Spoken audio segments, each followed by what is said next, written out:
Assalamu alaikum. This is Amplog. I hope you are all doing well. I am Dr. Muhammad Ali Rabbani, Assistant Professor of Anatomy, and today, inshallah, we will continue with our lecture series of lectures for head and neck. Today is the second out of three lectures on the topic of neck. The topics we are going to hit today are the fascia of the neck, all the structures that are present beneath the skin. They are making the superficial fascia, the deep layers, all the fascia, their attachments, the structures embedded within them, and all that. Then, what are the spaces that are made between these fascia? Facial spaces of the neck. Then, the topic is triangles of the neck. Here, our focus will be, inshallah, on the boundaries of the triangles and the contents of the triangles, but I won't go into the detail of all of them. For example, in the anterior triangle, there is presence of thyroid gland, so that won't be our topic for today.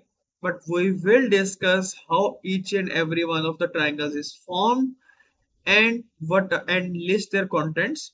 We will go into the detail of the structures that are mentioned here. We'll mention the cervical plexus.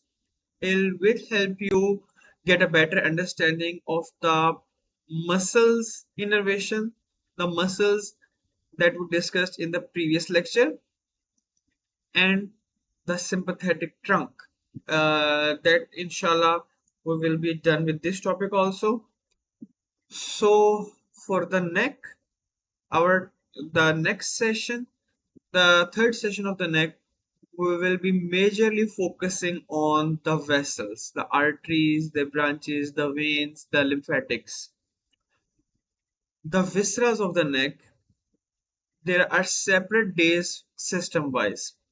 So there is a day for the digestive system.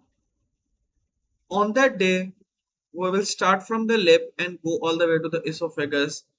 On that day, we will discuss oral cavity, tongue, pharynx, and upper part of the esophagus. Similarly, this I'm talking about this because pharynx is a component of the neck, and you may not feel that I'm leaving them out right now. Similarly, larynx and trachea are the components of the neck. I won't be discussing them in these three lectures of the neck. Inshallah, as we move on to the respiratory system, we will move from nose to trachea, nasal cavity, paranasal sinuses, nasopharynx, down to larynx and trachea. And in the respiratory system, inshallah, we will discuss a little structure, the thyroid. I'm deliberately leaving it out right now because till now we have not discussed a lot of the structures surrounding. Most of them include the vessels, and we have not discussed the structure around which is wrapped, that is the respiratory system. So we will move it then. If there is still any query, any request,